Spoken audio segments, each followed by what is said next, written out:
We are going to talk about the World Cup final because it just happened and we just did a 10-minute chat beforehand, not realizing that we hadn't yet pressed record. And by that, I don't mean that we were confused. We just couldn't help but talk about what was going on. I'm going to start with this, Bharat. You've got a situation where Australia have Mitchell Starc, who from 2012 till whenever Jasprit Bumrah took over his title was probably the best white ball bowler on the planet. Yeah. He gets dropped midway through this tournament for Australia. And England win the tournament, and the player who gets the Player of the Tournament award is Sam Curran, who is short, not particularly fast, doesn't swing the ball as much as he used to. All these random little things. He doesn't have any of the major skill sets of Mitchell Starc as a fast bowler, and was never really a good T20 bowler in anywhere he's bowled. He's been fine, but doesn't always get through his overs. And he was made player of the tournament. He shouldn't be made player of the tournament. That's a different conversation for another day. Stupid award. But the point is that they turned him into a death bowler who bowled short and at the body at, sub Neil Wagner speeds and made it successful. It feels like at this stage, England cricket can basically turn any talented player into someone who fits into their machine when needed in a way that I'm not sure I've ever seen another white ball machine be able to do. I think machine is just the most precise word, Jared. It feels automated. What England do in white ball cricket or have been doing since 2016 or 2015 after the Adelaide debacle or the World Cup debacle.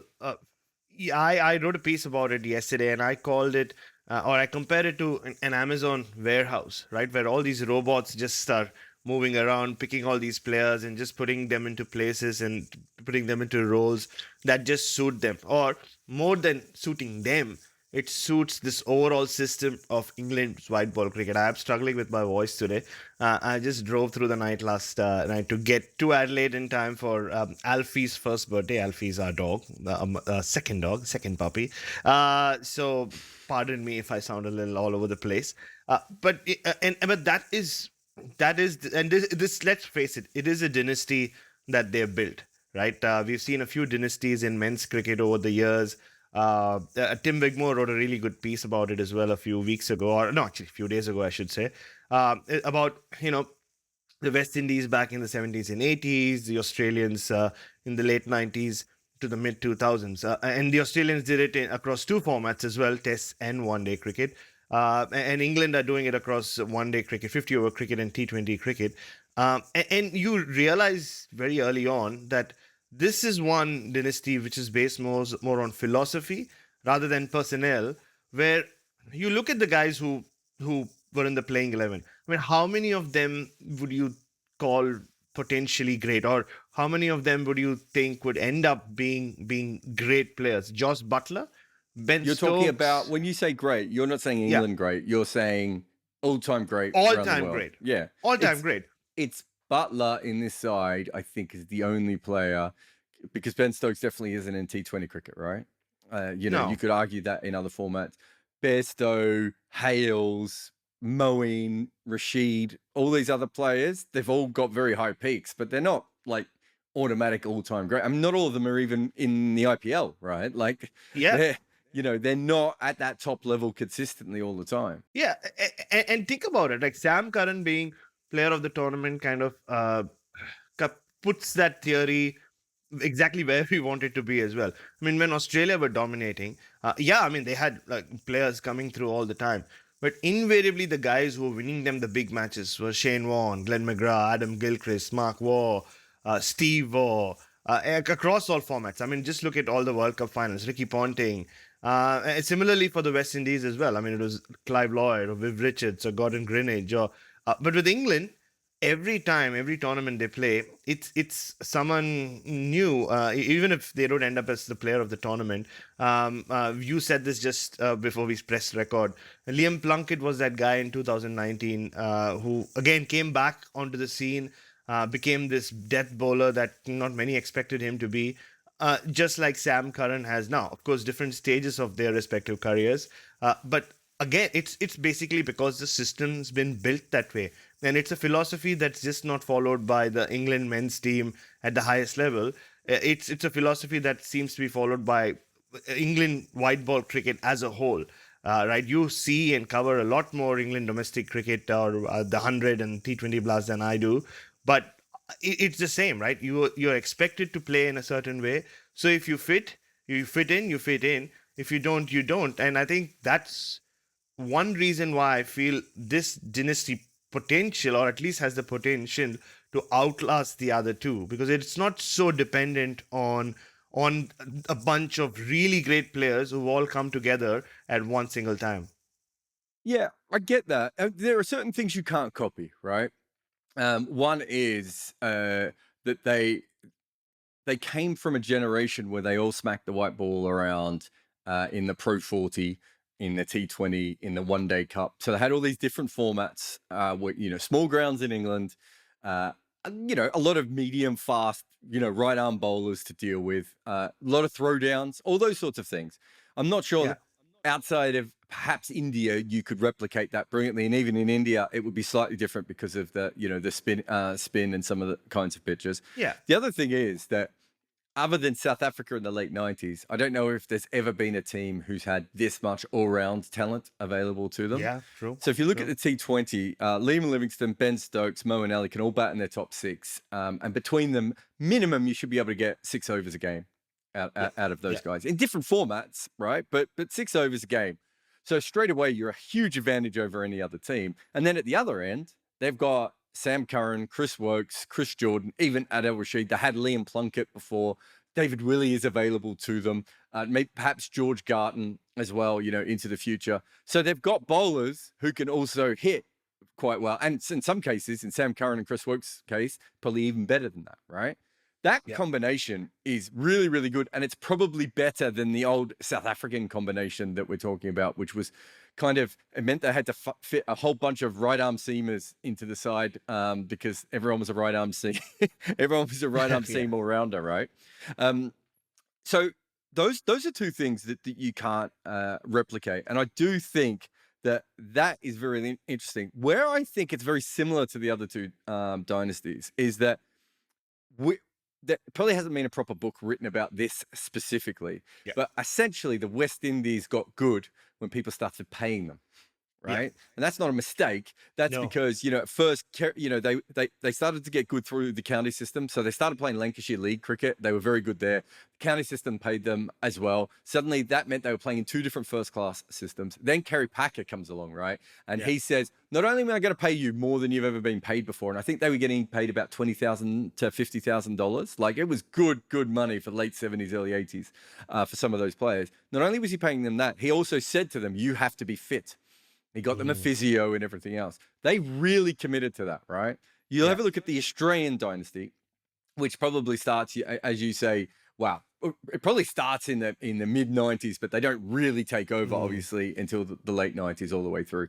They have the academy system. They have a professional contract system, all those sorts of things. These are two things that those two teams were massively ahead of everyone else on. We're not saying that they don't have talent, but, there's that old Matthew Hayden story about, when he went to India and he made all those runs. And 3 years before, he rang someone up at Cricket Australia and said, can I just go on a tour to India and practice over there? That would have been unheard of for a fringe player to even think of making that phone call to someone at a cricket board, before Australia had done that. And those sorts of things kept happening. This is a little bit different in that it does feel, it's almost like what New Zealand did in a way, but with a much bigger talent pool, with much more money, and then with real laser focus from about 3 or 4 people. I think that other teams could do this, but I'm not sure that it's as easily to replicate as academies and what was the other thing? Contracts were, or literally getting a physio and sending your players around in franchise. Well, what was franchise cricket, Kerry Packer and county cricket back in the day, right? This is much harder to replicate because you need a lot of money, you need a lot of people, you also need kind of everyone to buy in, as you said. Yes. Yeah. There's a part of me that goes, do you know what? A smart cricket board could do this. But there's also a part of me that would say, Bharat, that you and I have covered every cricket board. And is there a cricket board out there that would make these decisions before a politician or a stakeholder or some random curator somewhere's like, no, this ball's going to bounce at Exactly. knee height and spin sideways no matter what you guys say? And no, you're absolutely right. Like it's that whole buying in that has made England cricket in white ball cricket what they've become. Because it doesn't involve just those running the sport or those playing the sport. It involves everyone, like the curators. You're right. I mean, about creating those kind of flat pitches like they did back in the day in 2016 and 17, where they just started piling on the runs and almost made it okay for you as a batter to go out there, play your shots, fail, so what? There's always someone else to pick it up, which is actually goes against the grain of most cricketing philosophies, right? Where you're like, no, don't leave it for someone else, finish it. I'm not saying that someone like Josh Butler is always thinking of Adil Rashid batting at number 11 when he's out there, but that fearlessness comes from that, and that's why it's so easy, or seems so easy, for them to even play without someone like Mark Wood and David Malan in a World Cup tournament. I mean, it's one thing not having Bairstow and Archer on the tour itself, right? I mean, obviously, like India were missing Jadeja and Bumrah, but to have two guys who are playing very, very key roles, and then to lose them just before the semi-final and final, and find guys like Chris Jordan and Phil Salt. I mean, he wasn't needed much, but just What a to have player. someone. Exactly, yeah. I mean, what a player, and those red shoes. I mean, to have the confidence to wear those beautiful bright red shoes in training and in a game, in a World Cup final, when you're batting for the first time in 2 months in a competitive game. There's so much to love about Phil Salt, and we can do a whole episode on him someday, I'm sure. But to just find these players and know exactly what is expected of them and know exactly what they're going to do is what makes it's what brings that whole cerebral efficiency which I spoke about earlier to the fore. And I'm not saying that the cricket that they play is not exciting. I mean, it obviously is exciting, but it's the way I put it in my piece, it's predictably entertaining. Like, you kind of know what to expect, which kind of, and little things you pick up, right, Jared? Like, especially people like you and me who watch way too much of cricket and have our binoculars always trained to our eyes. Like, even and Adil Rashid, I think, epitomizes England's white ball cricket, right? He was around back 2009, before 2015, before even Owen Morgan was a regular member of the of the English side. And it was quite sweet to see Adil Rashid at one point, just after they'd won the final, run all the way up to Owen Morgan and give him a bear hug from behind. Like, Owen Morgan was a little taken aback. He was just about to go live on camera on Sky, or I think it was Sky. But he was around as a 21-year-old. And it's funny, I came across this Vic Marks piece from 2009 when Adil Rashid has played, I think, maybe one ODI or two ODIs.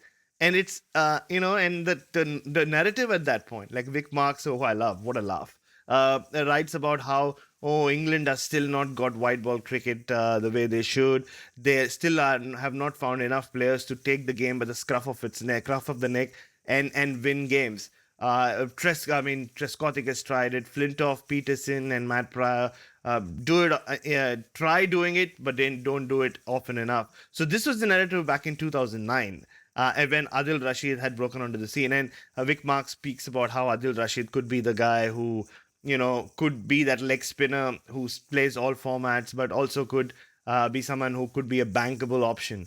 And you fast forward 13 years, and you see Adil Rashid these days. I mean, there's a reason why he's so undemonstrative on the pitch, because it almost feels like every single one of the 24 balls he bowls is pre-programmed in his head. I remember this moment in the semi-final. Beautiful spell. I mean, incredible spell. People talk about Shane Warne in '99.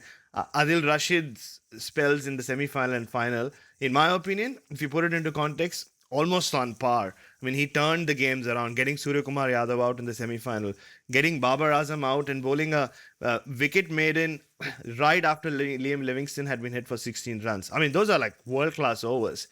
But the last ball he bowled in his quota against India, it was just, nothing really major happened of that ball. It was just a slightly short of length delivery that Virat Kohli just square drove to deep point for a single. But just to see Adil Rashid's reaction, I mean, he was so disappointed with himself because the way he wanted it to play out, he just missed the mark by a little. And that tells you like how automated, I love that word, England's white ball cricket which is what makes them dominant. Some might say it can be like a little too predictable, but so what? I mean, they're dominating and they're winning trophies. Yeah, algorithmic is the word I started using in 2017 or 2019, whenever it was, because, and it's not just that, they did it in test matches as well. In fact, of all the players who's maybe the most algorithmic that they have, it's probably Joe Root, who literally, when the pitch starts to spin more, he bowls quicker. And when there's a left-hander on, he brings himself on. And he gets singles almost automatically to get himself off strike. And all that sort of stuff. But there's heaps of their cricketers are like that. And they really do, they work with knowledge in a way that other teams haven't. Adil Rashid is another one of these players. And him and Liam Plunkett are almost the poster kids for this. Even though it's all about the batting, those are really important because you've got that 2009 period. If you asked most people in English cricket, they would have told you he was a roller. He had a bad attitude. I heard that all the time. He would never be successful in international cricket, all these sorts of things. And what Owen Morgan, I suppose, as a captain really was good at doing was and this is something that you know with MS Dhoni, is just finding those micro skills that he needed to fill a slot. And he managed to do that again and again. And that's, I think, what you're talking about with this entire team. It really is a team of people with micro skills, but you might have 3 micro skills and you might be able to fit here, here, and here. It, weirdly enough, goes back probably even before Owen Morgan, partly to the Mike Yardy era, right? Of England looking at these players in a different way to what everyone else does. We'll take a break here, though, and then we'll come back and we'll talk a little bit more about the England setup and why it's so successful. You're listening to Cricket's Conversation on 99.94. Whatever your team, we have the show for you on podcast, YouTube, or on the 99.94 app. We have India, England, South Africa, West Indies, and now Sri Lanka covered. If you want to find us, the best way is to follow us on social media at 9994DM by downloading the 9994 app or Google 99.94 on podcast. We speak cricket.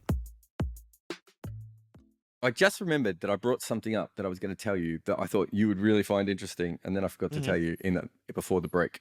So, if you, so England, this is T20 cricket. It's slightly different in one-day cricket, and they do play T20 cricket. They're not as brilliant in T20 as they are in one-dayers. I think in one-dayers they're on a different level to everyone else. But T20 cricket, they're just slightly. I'd say I'd have them a tier above the other 5 teams who all may have a weakness which is hard to get over.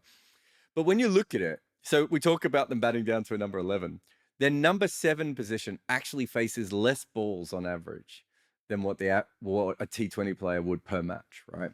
And so what you're talking about really is this, they give their players this freedom to attack, which is great, but their players don't go out. So they're attacking and they're scoring. And you see it in one-day cricket as well. Like, I remember, Owen Morgan and Joe Root at one stage, they were both scoring at more than a run a ball between overs 10 and 40 in one-day cricket, but both averaging over 50 while doing it. Whereas there was a few other players, like Indians were really good in that period as well. And I think Australia had some good players, but they had to, in order for those guys to be good, they had to score at 5 and 5.5 runs at over. There's that real crossover there. And the thing that I just found just before we came on, I'll put it in something, I'll probably be in a video soon, but I went through all the Pro 40 data. You've probably heard Pro 40 before. Have you ever, do you really know what it is? Or is it just one of those things that people say and you nod along? Not along. Yeah. It's so I'll be very honest. I was lucky. I moved to the UK when it restarted, and it's it's the old John Player League sort of rehashed, right? And it's had, I think it's had a few different titles over the years, but the idea was to give themselves this, limited overs tournament that was a little bit of fun. And for those who don't know, it was called Pro 40 because it was 40 overs. And it came, 5, 6, 7, 8 years, whenever it was, after, probably 6 or 7 years, after the T20 revolution, right? And they were looking for something else. And my first thought was, why would you have a 40-over competition when one-day cricket is played over 50 overs? And eventually, that's what killed it. I think as much as anything else, that's what killed it. But I was looking through some of the players with the biggest seasons, and Cricket Archive had all the data, and I can't get all the balls faced, but I can get individual strike rates for seasons. So I looked up Butler, Hales, Roy, Milan, Stokes, Moeen Ali, Bairstow, Root, Morgan. Between them, they had scored 11,000 runs in Pro 40 cricket. And it was only 2009 to 2013, so 5 seasons, right? Yeah. And some of those players were young. Milan wasn't very good in the first couple of years. Ben Stokes had a couple of bad years, but still between that lot, 11,000 runs. Butler had a year where he made 440 runs, an average of 55 and a strike rate of 153. Remember, this is 2013 and earlier, when this wasn't even a thing, right? Yeah. Butler had another year where he averaged 75 and a strike rate of 146. Owen Morgan averaged 87 with a strike rate of 147. Butler averaged 137 one year with a strike rate of 133, right? There are 17 seasons between all those guys I just mentioned where they average over 30 with a strike rate over 100. And I think there's 8 where it's over 50 and over 110 or something as well. Like, it's just ridiculous. And so I think eventually what needs to happen is we need to sit all these guys down and talk about what this was and what it wasn't. But I found this incredible scorecard, and this was just random because I was looking for the individual numbers. But like, on Wikipedia one year, it said like the highest score. This is 2011, Sussex versus Worcester. Sussex made 399 for 4 in 40 overs. 40 right? Ed Joyce made 120 of 74. Gatting made, not Mike Gatting, the other Gatting, made 122 of 94. Lou Vincent, 71 of 43. Moeen Ali opened up, and he made 158 of 92. So a strike rate of 171. This is like, they were playing this in a different way. And you know how we talk sometimes about wind ball helping the West Indies become better hitters, right? Pro 40 was this incredible thing where you took 10 overs away and suddenly everyone in England's like, well, we're going to go way hard. And they obviously went way too hard. I found a great scorecard as well where 2 teams were bowled out for 50 odd in one game, which I would love to have been at. But clearly you took that 10 overs away, and I would go to these games and just be like, these teams are going nuts. Like, it felt like a T20 game, but over 40 overs. But instead of being slogging, you still had to have batting skills. But what you couldn't do is knock the ball around, because you took those 10 overs out and you couldn't play the sort of Shikhar Dhawan innings, right? That sort of Kane Williamson type innings. You couldn't really play that in the Pro 40. But you also couldn't play your T20 where you're just waiting to hit 4s and 6s, because eventually they're going to be able to do it. You had to be quite well-rounded as a player. It's not talked about a lot, and England got rid of it, and they got rid of it in 2013, and it's 2015, obviously, when the big boom happens. But you look at these numbers and you're just like, how were they not better before? Like, the talent was there. Then you have the other thing that we talked about before, which is, in county cricket, there had been, have you ever heard about how Northants were good in T20? I do remember reading about it, yeah. So Northants basically went, look, we've got very little money. We're never going to be Surrey or Yorkshire. What do we do? If we just focus on one part of our game, and they used a lot of Moneyball stuff and advanced stats. But essentially, what it really was is, we're going to spend as much time preparing for white ball cricket as we do for red ball cricket. And they obviously did very well in T20 cricket over a short period of time. And everyone like me and Wigmore started talking about them. And if you look at what England did, right? England basically did a similar thing. They went, okay, so far we're spending about 15% of our time thinking about one-day cricket and all this time thinking about test cricket. Some of this is luck. And some of it is planning, but the actual, you and I, there are a lot of cricket teams in the world who have said things like, we're going to focus on white ball cricket. Do you remember New Zealand did that at one stage, right? They said, we're going to focus on white ball cricket. I don't think New Zealand put anywhere near the level of planning or professionalism or systems in place when they were trying to do that. And England said, we're going to plan for white ball cricket. And they literally did that to the detriment of their test side at times as well. But you cannot fault the results when it comes to the white ball stuff. And some of it was already there and they had to peel it back. But, they're still making players better than they are, as you said before. There's so many different layers to this that I find really interesting. Oh, I mean, look, I do remember them broadcasting the Pro 40, and I think it was called different things at different stages, if I'm Yeah, not it had mistaken, about 5 even during minutes. its limit. Yeah. I know. So, yeah, and it used to be fascinating. And I remember coming across quite a few of these guys for the first time while watching Pro 40. David Malan, for example. And both David Malan and Josh Butler, I remember them making T20 hundreds very early on in the T20 blast, but also making hundreds in, or at least big scores in the Pro 40 or in the 40 over comp. And the 40 over comp, if you remember, funnily enough, came in for so much criticism. And some of these other pieces I read around Adil Rashid in 2009 actually speaks about it. I'm not sure about the Vic Marks piece, but there were some other pieces I read from notable England writers or English writers at that point saying, why are we playing 40 overs if the whole focus should be on the 2011 50 over World Cup? And look, when they won in 2010, this is the second time England are winning, right? But in 2010, you saw, like, Michael Yardy is a great example. I think you saw them sort of flirt with that idea of having these really special. Luke Wright, another one who played a lot more T20 cricket than one day cricket, from what I remember. And but still, you had some of those players who are great, right, from an English context and from a world cricket context. Kevin Peterson, Stuart Broad, Graham Swan, I think all three would make the cut as great players great players of their era, and maybe Kevin Peterson of all time. But you're right. I mean, the philosophy was sort of put into place before the 2015 debacle, but the only thing missing was the commitment, and that's what you've been focusing on a lot in the last 10 or 15 minutes, Jared. Is It's about taking the plunge, right? Indian cricket, I mean, it's a great example here.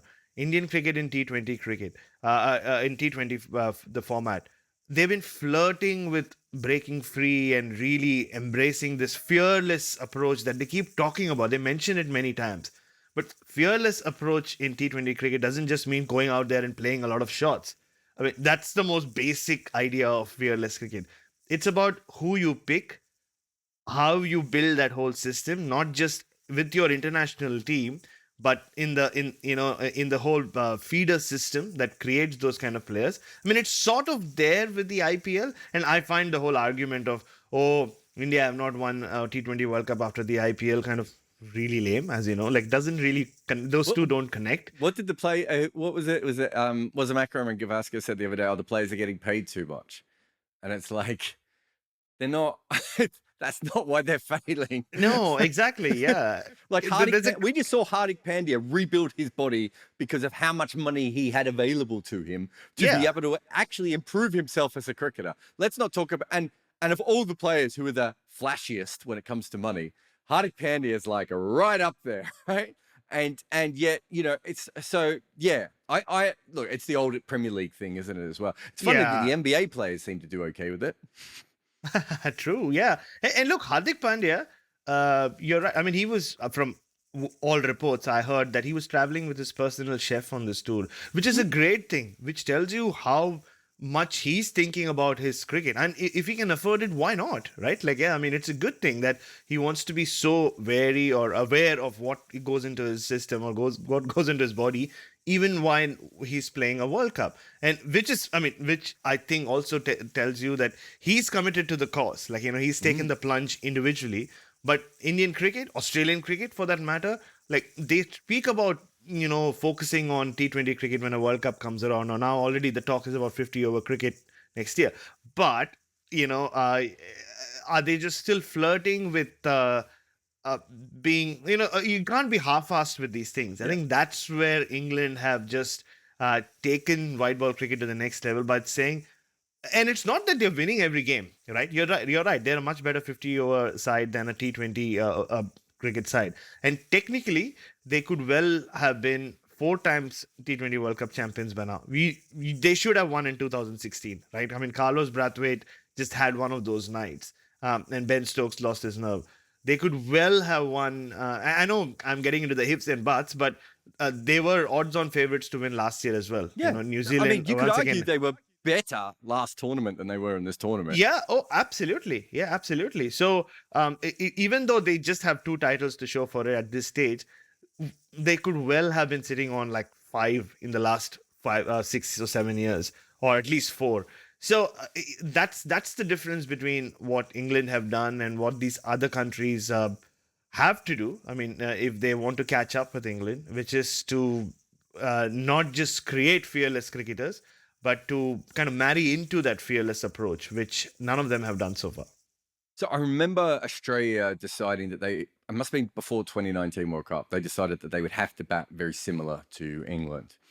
And Mitch Marsh came back into the side, maybe batting at 5 or 6, wherever it was. And there was this whole thing, go out there and smash it. I can't remember who was even the coach at that stage. Had Langer taken over at that point? It was that summer when the England players came out to Australia. So there was this whole thing, and talking to people around the camp, that was what they kept telling me, and I kept saying, yeah, but you don't have anyone batting at number 8, right? Like it's all well and good, and you see this with India as well. It's all well and good to tell these guys go out there and smash it. Yeah. The first time they bowled out for 70, right?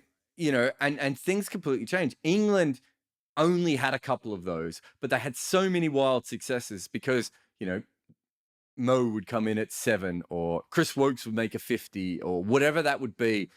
Even if those guys only come off every now and again, there's so much extra. So this whole idea of copying that thing, you have to copy so many different levels of it. Yeah.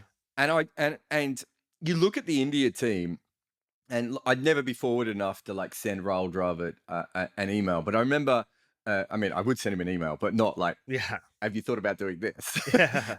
Although I'm sure Raul's listening to our You might get a podcast. gig, Jared. I think Well, I can totally that's why picture I you. wouldn't do it. I wouldn't want to end up having to do that. They'd stop me doing podcasts. But yeah, if you look at it, there is a way of constructing the Indian side, and they've flirted with it a couple of times, where you could probably bat to number 9 or 10.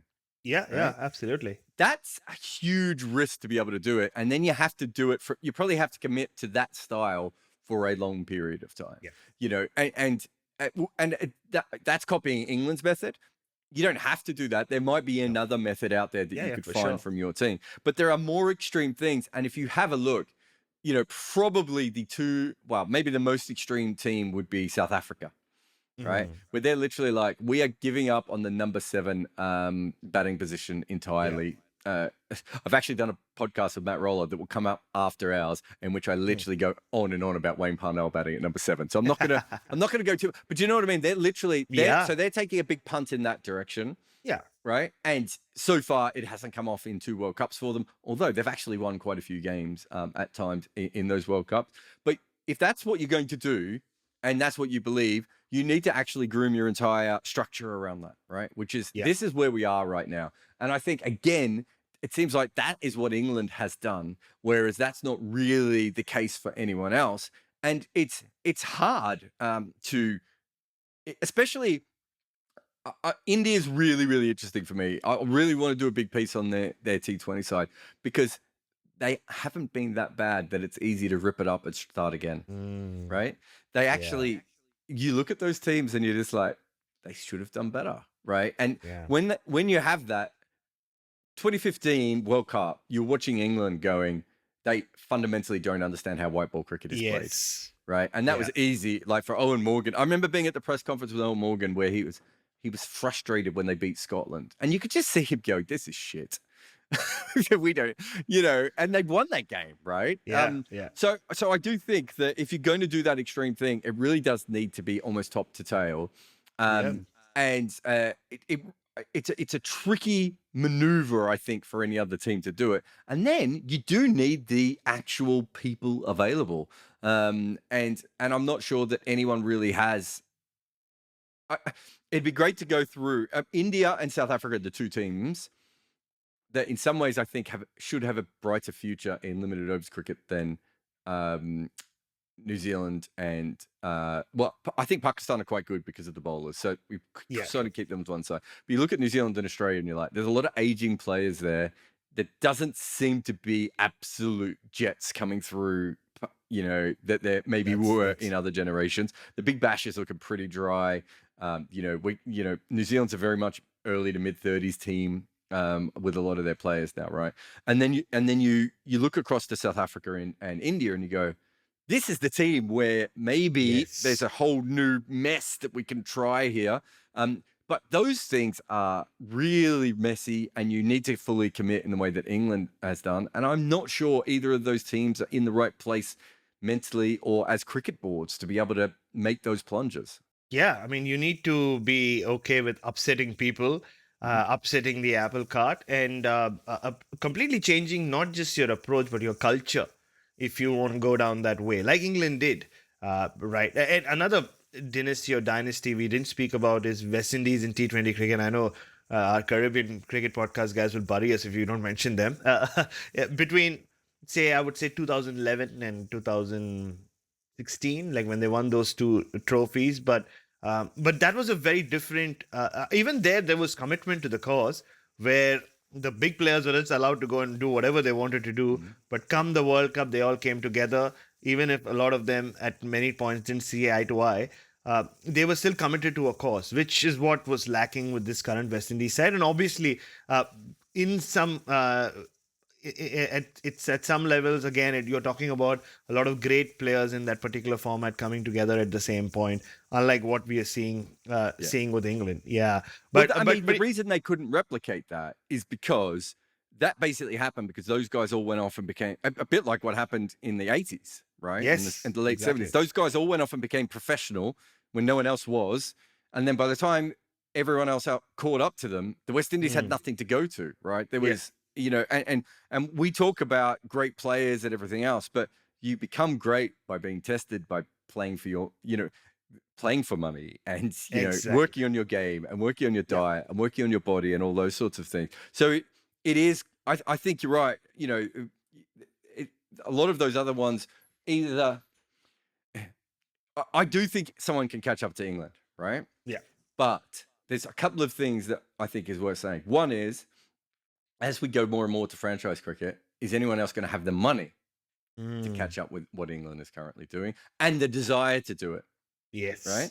And the second is, India is the most obvious team to be able to rip themselves up and just build it back up from scratch. And you do look at the IPL and you go, that was more or less their best squad. You could quibble about one or two players. Yeah. But there's no 5 players that they would have brought into that squad that would have made them win that World Cup any more than what they had there, right? That's not the case of the 2015 England World Cup squad, where you're like, where's Ben Stokes?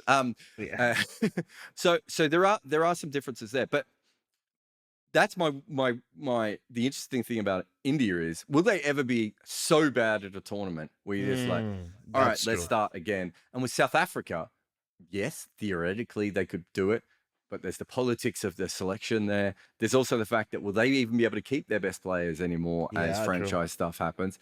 And so England maybe are in a perfect environment where they might make enough money, they can still keep their international players happy enough to play for them, because you still make a lot of money from playing for England. Right? Yes, like there's a reason like why those guys aren't disappearing in higher numbers. Like even KP, he tried to keep both jobs. He's not an idiot, right? He did. And so I do think it's a really, really interesting one. So that's the space race part of it for me, is whether England have just made a system that will keep going. Now, you and I, I mean, they can't find anyone to bat in red ball cricket anymore. So with all their money and all their skills in the game that they loved for a long time, they haven't been able to find anything there. It could be slightly generational, and all these things come together, and the all-rounders, they're not going to keep finding these all-rounders. I refuse to believe they're going to keep finding this many all-rounders. But I do think that it is a hard thing to replicate when everything about modern cricket is going in the direction it is, and you've got this one team who's off on the side, perhaps planning and playing it in a slightly different way to everyone else.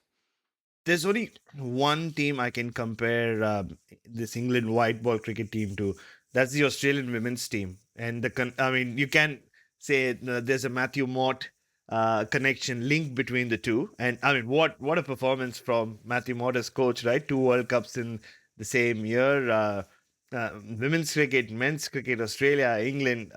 And of course, Matthew Mott inherited this great culture that was set in place in England, but he played a huge role in creating that culture in Australia and Australian women's cricket.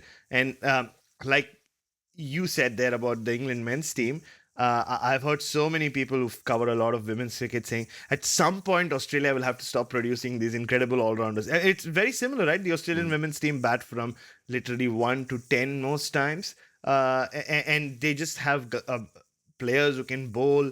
And fill up the other person's quota at any time. So there are so many who, don't bowl their full quota or don't bowl at all, but still are useful with the bat. So I think again, it that took a lot of commitment and taking a plunge. Different circumstances, like you're not competing with a lot of Test cricket there, for example. But again, like you said, I mean, there are so many people in England who are upset with how their Test team's going. But then there are also a lot of people who say, okay, I mean, maybe we'll have to address it at some point, but for now, we are on top in white ball cricket. And like we said at the top of the show, this era has the potential to carry forward or carry on for quite a while from now. And unless other teams catch up, England should win a few more world titles. So the Australian women's team are further away from their opponents than I think the England white ball men's team is, right? However, BCCI could close that gap in 5 years if they ever spend any money, right? England, ECB also could probably close that gap quite quickly. And you could probably do some really interesting stuff. New Zealand's already, trying to pay their players at a similar wage. And you could probably do something very similar in South Africa very quickly. I'm not sure that's as easy to do in the men's game.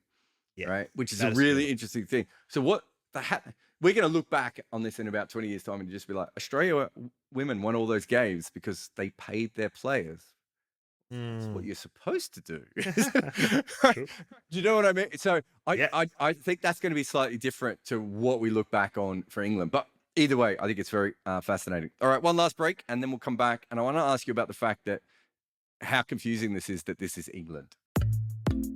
If you love the language of cricket and want more, then head over to the 99.94 app and you can hear all of our podcasts and cricket commentary. We're adding new shows all the time and covering cricket series from all over the world. Be the first to hear all of our announcements by following us on social media at 9994DM. Welcome to Cricket's Conversation. All right, Bharat. So, fine, we get it. They're very good. I sent out a tweet the other day praising the team and I only got one negative comment. And I've been saying this for a long time. There's a Twitter thread I wrote in 2017 or 2018 where I was like, guys, this is the most interesting cricket nation in the world. And you've got to stay with me on this because I know that's not what you're expecting to hear about England. But essentially, you could see it coming from a long way out. That they were trying a lot of things and one or two things was going to stick. And obviously it really has. But we are both historians and we both know a lot about the history of the game. In the 1980s, England had the second best ODI record in the world. That was when no one was taking ODI cricket seriously and they were a long way behind the West Indies. From the very moment that one day cricket gets taken seriously, England fall off a cliff. They are not even involved with limited overs cricket for the best part of 23 years, outside of Adam Hollyoak winning a Champions Trophy that wasn't even a Champions Trophy. In Sharjah, yes. Yeah, and the T20 tournament in 2010, when really, I'm not downplaying what those early T20 sides did, but almost anything before 2012. Yeah. Even 2012 is a bit, people didn't really know what they were doing, maybe outside the West Indies. But it is incredible to think that when I did my history of Test cricket book, which is really more history of cricket book, you go all the way through and really from Second World War on, England is no longer the story of cricket. Yeah. They're not one of the dominant teams very often. They have a couple of good decades in the 50s and 60s. Yeah, of course. But they're not pioneering very much at all. New Zealand's become the sort of the intellectual cricket power base, right? And India become the political power base. Australia continue to be the dominant team. West Indies have this incredible run. Sri Lanka changed T20 cricket and go from not a test nation to this. Pakistan have their bit. Like everyone's got this incredible moment or something happening. And England cricket is just nowhere. And even when they get to number one in the world around 2010, 2011, whenever it was in Test cricket, just at the point where we're all like, wow, this is a good team, it just crumbles. Yes. Like South Africa, who doesn't get enough credit for how good they were for a long time. Yeah. That felt like a mini dynasty, whereas in England, it felt like, they're number. It's gone. Well, that was not. True.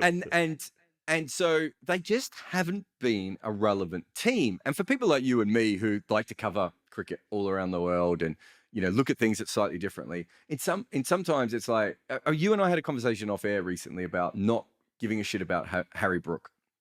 And the reason that we didn't is every young England player is like so overhyped, and it's like, and then you see Ollie Pope once play spin, and you're just like, yeah, I mean, he's really good. Don't get me wrong, but how's he going to go in Asia?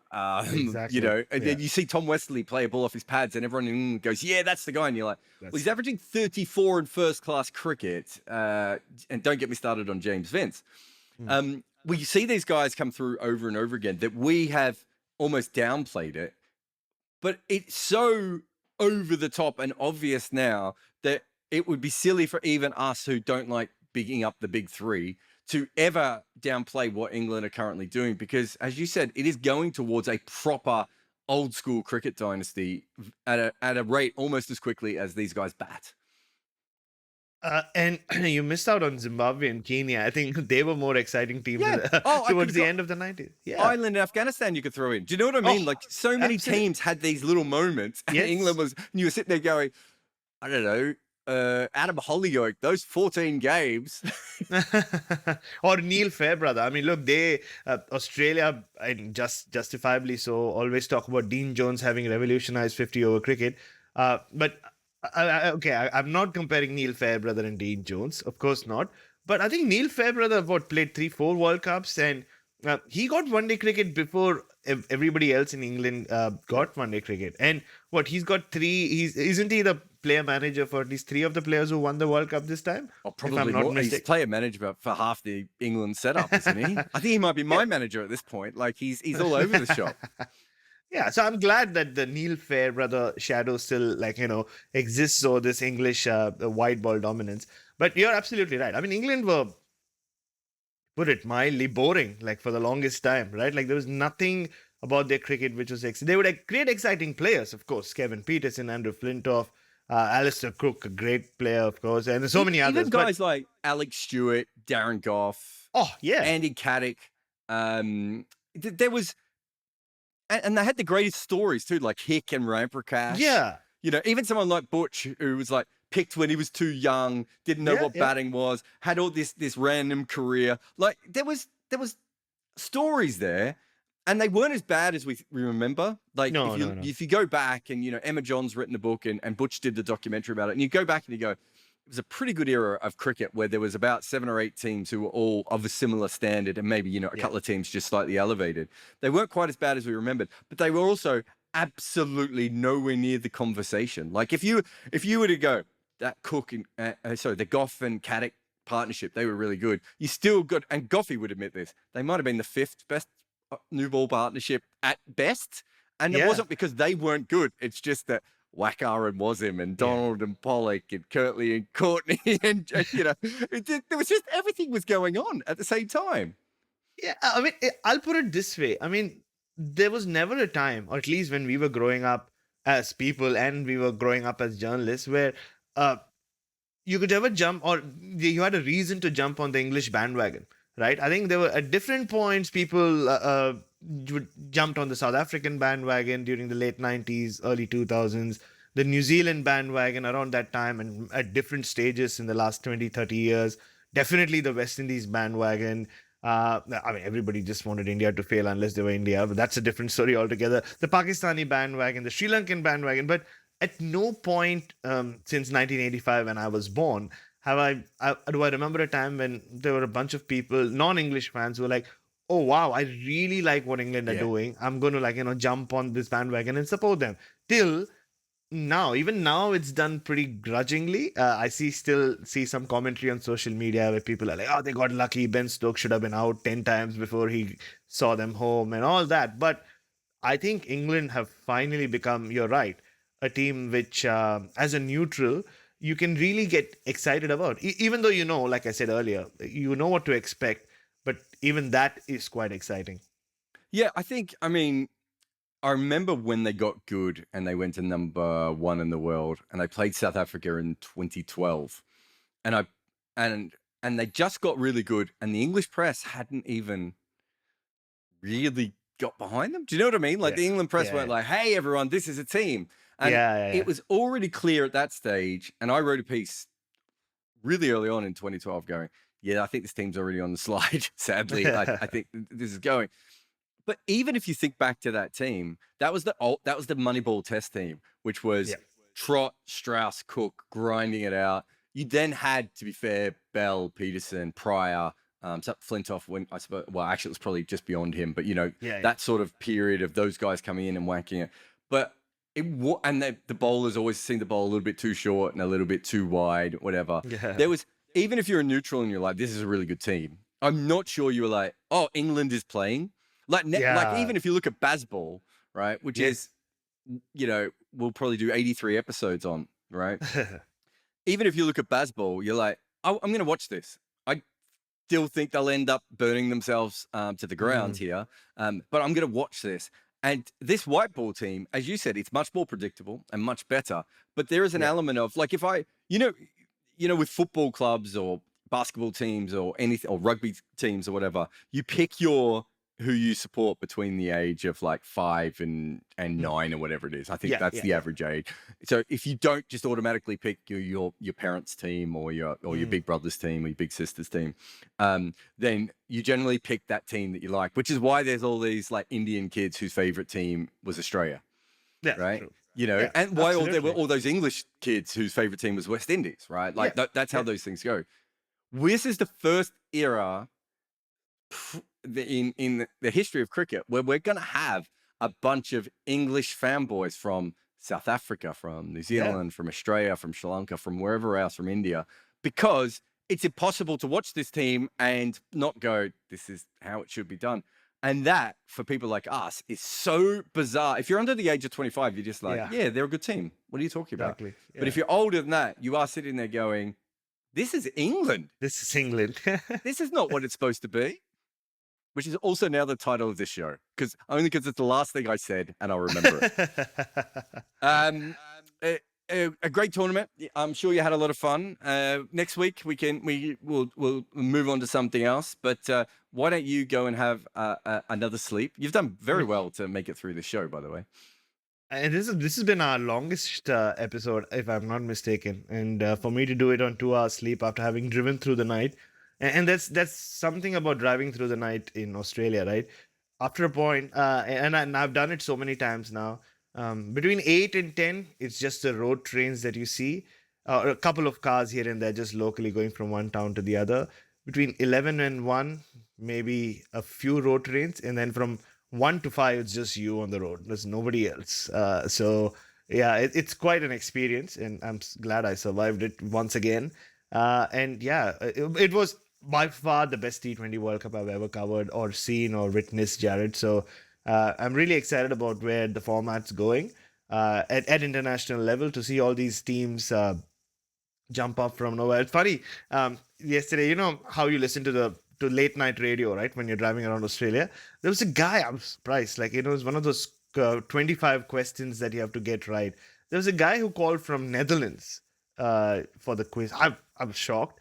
And then the host asked him, "Oh, so you must be really happy with the way your cricket team played in the T20 World Cup." And he was like, "No, I'm not, but all the cricket people in the Netherlands or the Dutch cricket fans were really, really happy." I didn't expect to hear that at 2 a.m., but it kind of it almost felt like that call happened just for my sake. It was like a reminder that this was a fantastic tournament. That result, of course, was right up there with India-Pakistan for me in terms of just the unpredictability and how it played out. But yeah, I mean, teams are getting closer. The emerging nations have emerged, if I may say so. More teams in 2 years' time. So yeah, I mean, it's going to be a tournament where there were so many highlights, and so many different teams had highlights as well. But like we've discussed over the last 50 odd minutes, I think the best team won, and everybody else has to play catch up. Thanks for coming on. Go have a sleep, and I'll talk to you next week.